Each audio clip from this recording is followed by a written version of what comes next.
press the bell icon on the YouTube app to never miss a video from News Laundry. नमस्कार, ये है news laundry podcast और आप सुन रहे हैं एनएल चर्चा। नमस्कार, मैं हूं अतुल चौरसिया।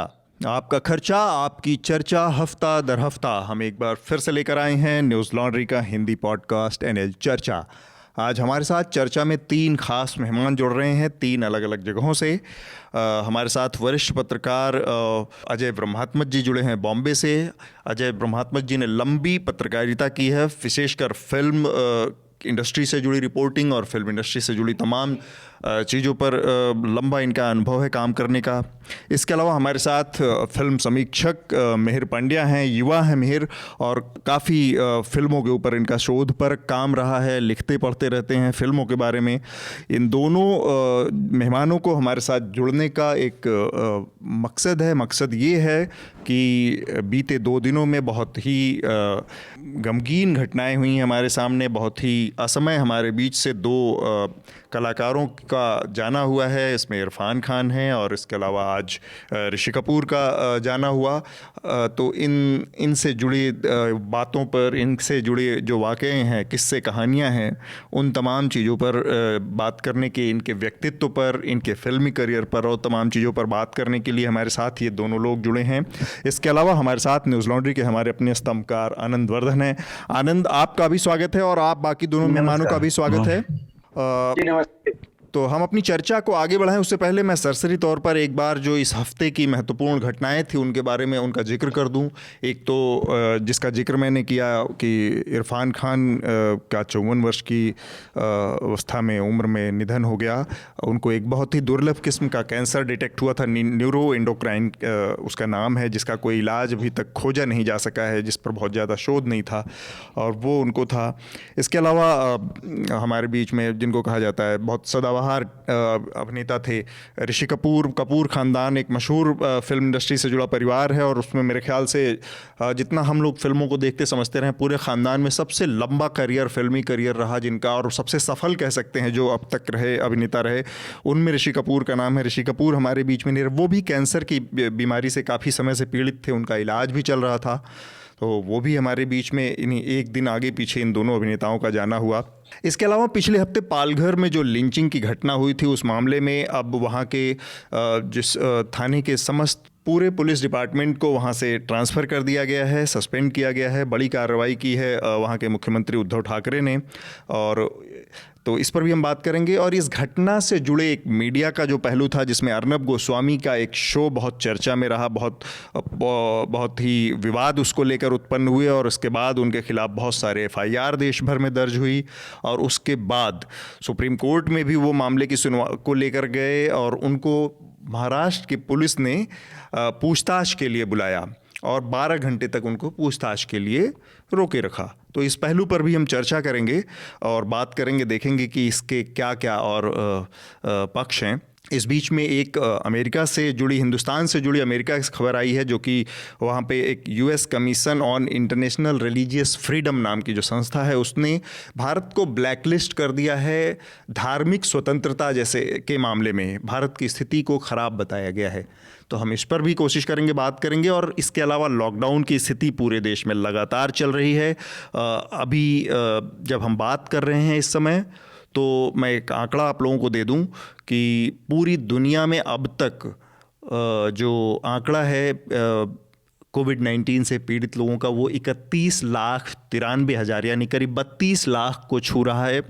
और इसमें अगर हम भारत की बात करें तो भारत में ये आंकड़ा मरने वालों का 1000 को पार कर गया है। जो उसके पीड़ित हैं, संक्रमित लोग हैं, उनकी संख्या 30,000 के ऊपर जा चुकी है। अब तक की ये स्थिति रही। और इसके अलावा भी और कई सारे कोविड-19 कोरोना को लेकर कई सारी चीज़ें चल रही हैं, जिसमें रैपिड टेस्टिंग किट का मामला है, PPE किट को लेकर विवाद हैं। इसके अलावा जो वैक्सीन की खोज चल रही है, उसको लेकर भी बातचीत चल रही है। तो मेरे ख्याल से हम सबसे पहले एक छोटी सी और घटना हुई। प्रधानमंत्री नरेंद्र मोदी को अमेरिका US प्रेसिडेंट का जो व्हाइट हाउस जो ऑफिशियल वहाँ का ट्विटर हैंडल है, उसने कुछ दिन पहले उनको फॉलो किया था, अब उसके बाद अनफॉलो कर दिया है। तो इस पर भी हम देखेंगे कि क्या इसके कुछ पहलू हैं जिस पर हम बात कर सकें। सबसे पहले उसी घटना से जुड़ी पहलुओं पर बात करते हैं कि इरफान और ऋषि कपूर।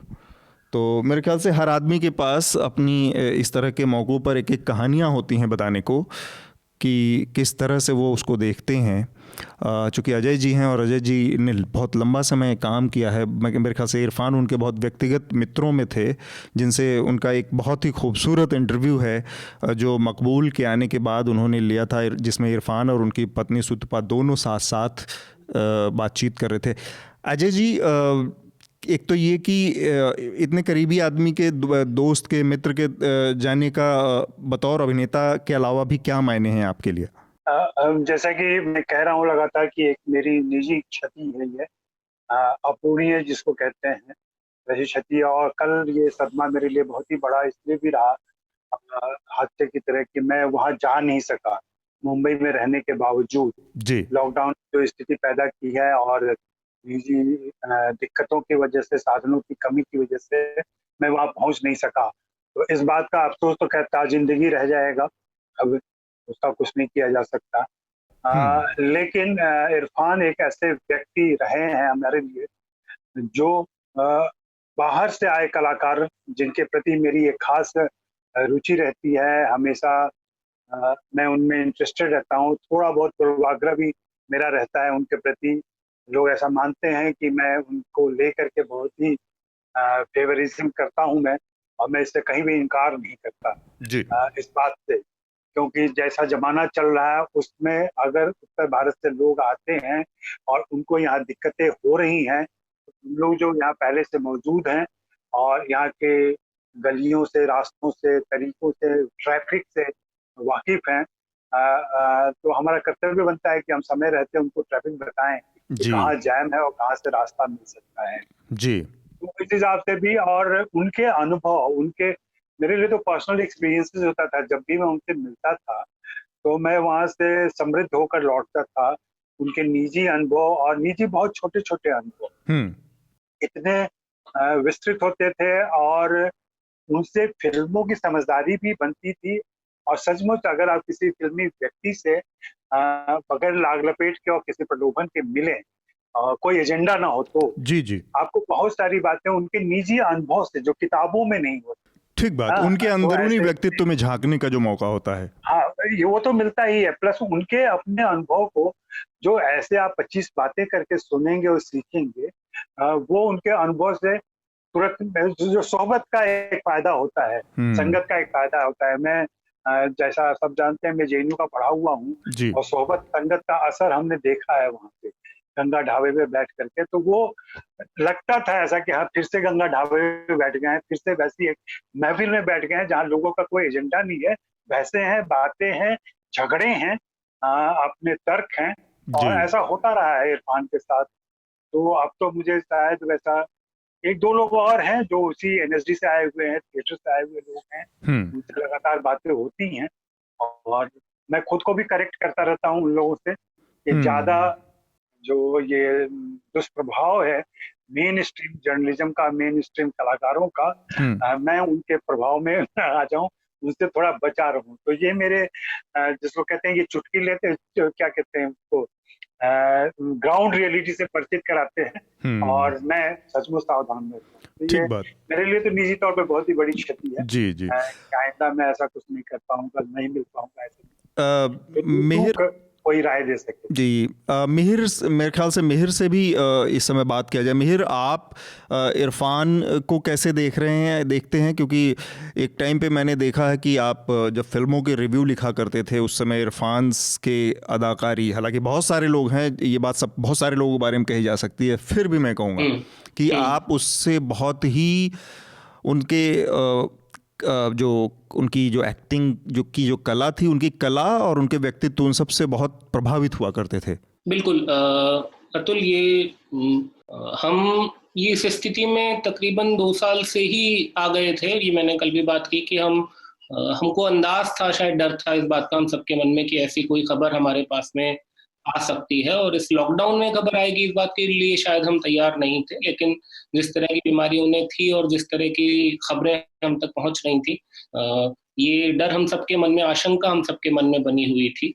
मैं इरफान के मैं उनसे एक दो बार मिला, और जो मुलाकात के अनुभव थे वो तो खैर वो अलग हैं, लेकिन अगर एक अभिनेता के तौर पे मैं बात करूं और अगर उनके सिनेमा की बात करूं, तो एक सही मायनों में अंतर्राष्ट्रीय कलाकार थे, और यही सबसे बड़ी उनकी ताकत भी थी। कई लोग इसको कुछ कमजोरी की तरह से भी देखते थे, मुझे ये, और ये मैं बात बार बार दोहराऊंगा शायद आगे बातचीत में भी, कि हमारी सिनेमा के अंदर ये जो चीजों को खांचों में बंद कर देने की, खांचे बनाने की जो एक प्रक्रिया है, कि एक अजीब तरह की भेड़चाल है, जिसमें हम किसी भी अभिनेता को, किसी भी निर्देशक को वही काम दोहराने पे मजबूर करते हैं जिस काम में उसे एक बार पसंद किया गया है। इरफान पूरे करियर में, पूरे जीवन में लगातार इस खांचाबंदी से लड़ते रहे, और इसके लिए उन्होंने देश की दीवारें तोड़ी, इसके लिए उन्होंने भाषा की दीवारें तोड़ी, इसके लिए उन्होंने इलाकों की दीवारें तोड़ी, इसके लिए उन्होंने जेंडर की दीवारें तोड़ी, इसके लिए उन्होंने क्या, मतलब कौन सी ऐसी चीज है जिससे उन्हें बांधा जा सकता है। और अब आप लगातार सोचते हैं तो ऐसी एक के बाद एक चीजें याद आती जाती हैं आपको। अगर आप देखें तो उनके जैसा कोई और कलाकार हमारी इंडस्ट्री में नहीं है जो सही मायने में, जिसको हॉलीवुड में भी इतनी बड़ी पहचान मिली हो, या जिसको एक विश्व स्तर पे एक अभिनेता के तौर पे सराहा गया हो। लेकिन कभी भी आप देखिए, वो जब बॉलीवुड के अंदर, या आप हिंदी सिनेमा के अंदर, अगर बॉलीवुड शब्द वो खुद भी पसंद नहीं करते थे, लेकिन जिसको आप मेन स्ट्रीम मसाला सिनेमा कहते हैं, उसके अंदर जब वो काम करने पहले भी और बाद में भी आए, इवन एक बड़े स्टार बनने के बाद भी, वो कभी भी उस बैगेज को लेके साथ में नहीं आए कि मैं एक अंतर्राष्ट्रीय सितारा हूं और मुझे इस तरह के रोल करने चाहिए और उस तरह के रोल नहीं करने चाहिए। मैं अगर पिछले 3-4 साल की भी उनकी फिल्में देखूं तो उन्होंने आमतौर पे एक्सपेरिमेंटल फिल्में, छोटी कहानियां कहने वाली फिल्में, नए निर्देशकों की फिल्में चुनी करने के लिए।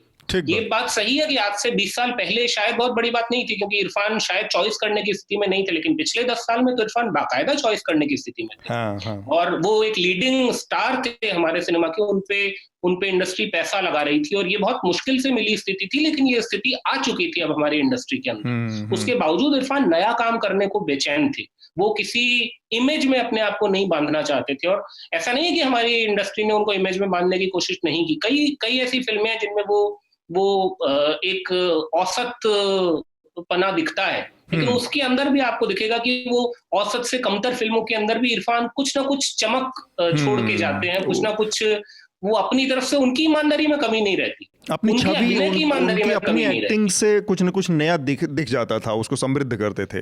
बिल्कुल, वो एक तरह से अपने क्राफ्ट को लगातार इवॉल्व करने की कोशिश करते रहते थे। हर फिल्म में से आपको कभी उनकी फिल्म देख के ये नहीं लगता था कि ये आदमी अपने अभिनय को खर्च कर रहा है। आपको हमेशा ऐसा लगता था कि ये हर फिल्म से कुछ और कमा रहा है, इसके पास दौलत बढ़ती जा रही है, इसका अनुभव बढ़ता जा रहा है, ये पता नहीं आगे क्या करेगा। आज जो सबके मन में कसक है, जो सबके मन में दुख है, उस दुख से भी ज्यादा जो एक किस्म की रिक्तता है, वो इसलिए है क्योंकि हमें लगता है इरफान के पास पता नहीं क्या क्या था छुपा हुआ जो हम नहीं देख पाए।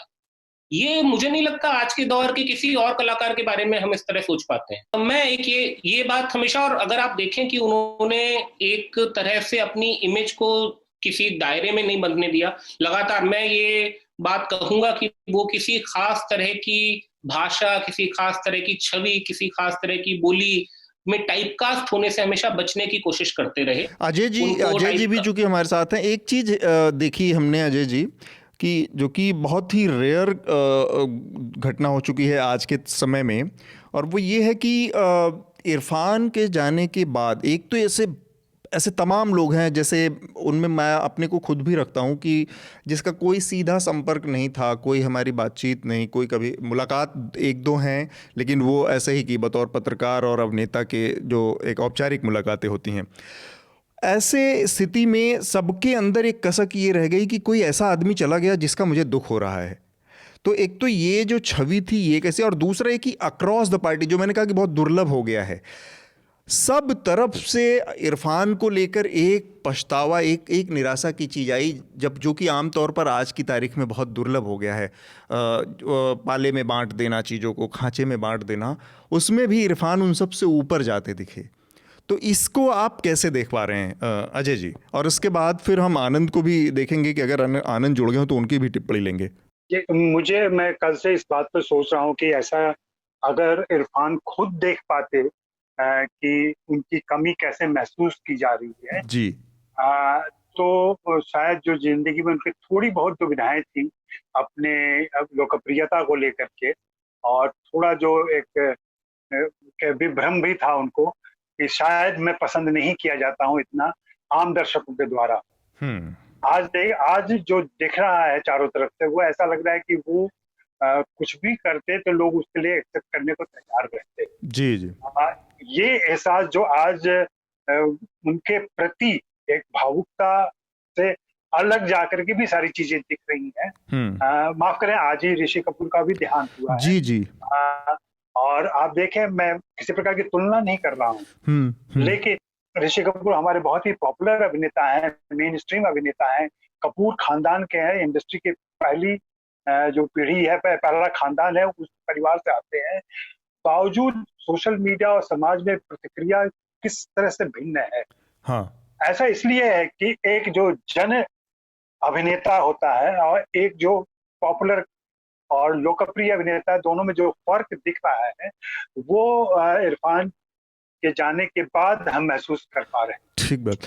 और इसकी वजह कहीं ना कहीं ये है कि इरफान जिस तरीके के किरदारों को निभाते रहे और जिस तरीके से निभाते रहे, वो हम सबकी पहुंच के अंदर का था, हमारे अनुभव का था, हमारे जज्बे का था। ठीक बात। तो ये बहुत बड़ी बात है, क्योंकि एक दूरी जो लोकप्रिय, आप सलमान खान को देखते हैं तो आपको लगता है सलमान खान को देखना आप पसंद करते हैं, लेकिन लगता है ये आपकी चीज नहीं। ठीक बात। हाँ, लेकिन इरफान को जब आप पर्दे पर देखते थे और अभी भी आगे देखेंगे आप, जब भी छोटी सी फिल्म नेम सेक की बहुत चर्चा कर रहे हैं मिहिर, और बहुत ही खूबसूरत फिल्म है नेम सेक। हाँ। मैं तो कुछ ऐसी फिल्मों की बात करूंगा जो बिल्कुल घटिया, पॉपुलर, मेन स्ट्रीम जो कह लें वैसी फिल्में होती हैं, उनमें भी आप इरफान को देखें, गुनाह जैसी फिल्म में देखें, रोग जैसी फिल्म में देखें, नॉकआउट में देखें, बिल्लू बार्बर, वहां भी इरफान जब दिखाई पड़ते हैं तो लगता है ये आपके बीच का कोई आदमी है जो इन कलाकारों के बीच में चला गया है। बिल्कुल। तो ये आत्मीयता, इसलिए और इस आत्मीयता की वजह से हम सभी जो उनको जानते थे, जो उनको नहीं जानते थे, जो अब मेरी भाभी, मैं पर्सनल परिवार की बात, मेरी भाभी जिनका फिल्मों से कोई ताल्लुक नहीं है, हाँ, उनको इरफान के जाने से दुख है। बिल्कुल। आनंद को मैं यहाँ पे जोड़ना चाह रहा हूँ। आनंद, ये जो इरफान को लेकर जिस तरह की एक चारों तरफ से प्रतिक्रिया दिखी, और दूसरा इरफान के अपने जो शैली रही, जिस तरह का सिनेमा रहा, उस पर आपकी क्या प्रतिक्रिया रही? और उसके बाद हम, मुझे लगता है कि ऋषि कपूर की बात करके। आनंद? नहीं, बहुत कुछ मिहिर ने और उनसे पहले अजय जी ने, दोनों ने बहुत कुछ कहा है, तो उन चीजों को नहीं दोहराते हुए मैं बस और यही कहूंगा कि देखिए क्या है कि ज्यादातर जो हमारी फिल्म इंडस्ट्री है उसमें ज्यादातर जो अभिनेता हैं या अभिनेत्रियां हैं, उनकी त्रासदी यह है कि उनको एक ऐसे व्यवसाय से प्रसिद्धि और पैसा कमाना है जिसके लिए उनके पास प्रतिभा नहीं है। और इरफान की जो स्मृति और धरोहर कह सकते हैं रहेगी कि वो उनमें से नहीं थे, उनमें भरपूर प्रतिभा थी। तो ये एक स्पष्ट जो है अंतर है। न्यूज लॉन्ड्री के सभी पॉडकास्ट टिचर, आईट्यूज और दूसरे पॉडकास्ट प्लेटफॉर्म पे उपलब्ध हैं। खबरों को विज्ञापन के दबाव से आजाद रखें, न्यूज लॉन्ड्री को सब्सक्राइब करें।